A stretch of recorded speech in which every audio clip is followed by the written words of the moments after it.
Shikues të nderuar, Talpo Televizioni u përshëndes, ju ftoj të ndiqni edicionin informativ të lajmeve. Moti i keq ka prekur gjithë Shqipërinë përgjatë 24 orëve të fundit, ku edhe qarku i Gjirokastrës është përfshirë nga reshenjtë si veshiu dhe dëbora. Qarku i Gjirokastrës është përfshirë nga një mot i keq përgjatë orëve të fundit. Reshje bore ka patur në zonën e Rin Çajub në Gjirokastër, Pogon Zagori në Dropull dhe Libohov, si edhe në qafën e Skërficës, ku është dashur ndërhyrja e mjeteve të ARSH-s për aksesueshmërinë e akseve. Që prej orëve të para të mëngjesit të sotëm, qarku është përfshirë nga moti i keq me ulje temperaturash, reshenjtë si veshiu dhe dëbore.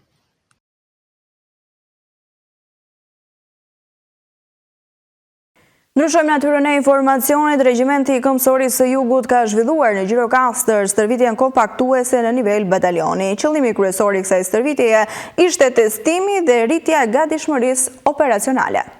Regjimenti i Këmbësorisë së Jugut ka zhvilluar në Gjirokastër stërvitjen kompaktuese në nivel batalioni, mburoja albane 26. Qëllimi kryesor i kësaj stërvitje ishte testimi dhe rritja e gatishmërisë operacionale në funksion të përmbushjes së misionit, detyrave kombëtare dhe angazhimeve ndërkombëtare në kuadër të NATO-s. Në tregun vendas po vëret një rritje e përgjithshme të çmimesh, ku përveç shtrenjtimit të naftës, po rriten dhe çmimet e produkteve ushqimore. Kjo situatë lidhet kryesisht nga kostot më të larta të furnizimit nga importi, ku së fundmi po shënon rritje çmimi i vajit ushqimor, por edhe i detergjentëve. Në tregun vendas po vëret një rritje e përgjithshme të çmimesh, ku përveç shtrenjtimit të naftës, po rriten çmimet e produkteve ushqimore. Kjo situatë lidhet kryesisht me kostot më të larta të furnizimit nga importi. Përgjatë muajit mars është shënuar një rritje e çmimit të vajit ushqimor me shumicë si pasojë e shtrenjtimit të lëndëve djegëse, që përdoren në përpunim dhe rritjes së tarifave të transportit. Në muajin shkurt, përpara zhvillimeve të fundit në tregjet ndërkombëtare, vaji i lulediellit tregtohej me shumicë rreth 176-178 lek për litër. Më pas, nga java e 3 e marsit, çmimi u rrit me rreth 5 lek për litër, duke arritur në 182 deri në 183 lek. Në vijim të këtij trendi, pritet një tjetër rritje për rreth 7 lekësh për litër, duke e çuar çmimi me shumicë në rreth 190 lek për litër. Rritja e çmimeve lidhet me shtrenjtimin e produktit në tregjet e huaja, si edhe me kostot më të larta të transportit. Tarifat për transportin e 1 ton vaj janë rritur ndjeshëm, duke kaluar nga $140 deri në $160 në rreth $200 për ton, çka ka ndikuar drejt për drejt në çmimin përfundimtar. Një situatë e ngjashme është përjetuar edhe në vitin 2022, ku çmimi i vajit të lulediellit u rrit ndjeshëm për shkak të vështirësive në furnizim.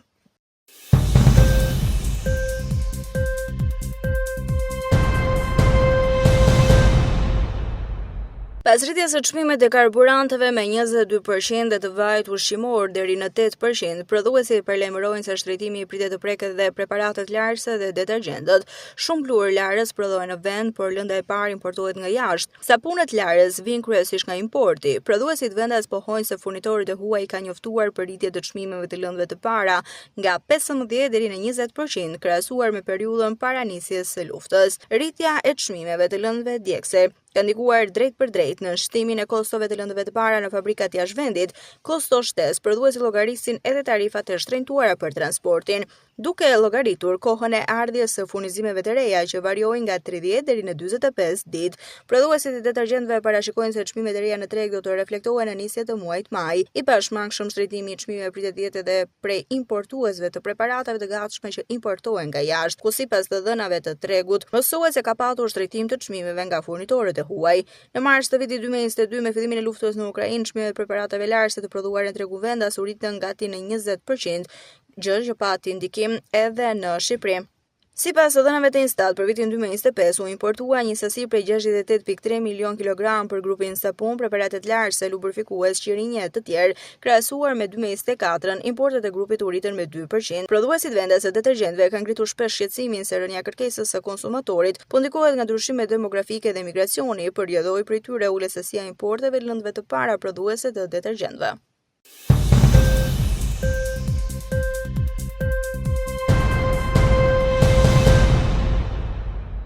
Dalemi në sport. Shqipëria ka humbur me ndeshjen me Polonin me rezultatin 1-2 për këtë të fundit.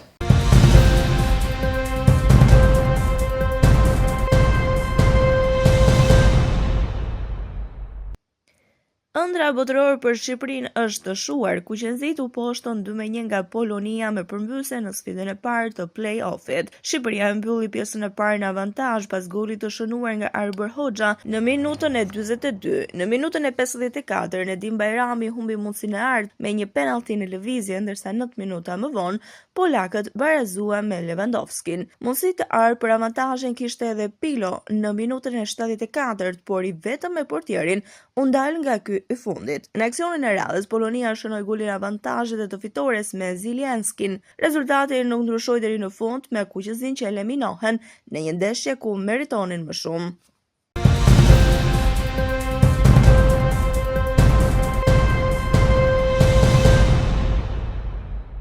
Ishte gjithçka e përgatitur për këtë edicion informativ lajmesh. Unë ju falenderoj për vëmendjen tuaj. Bashkë mirëpafshim.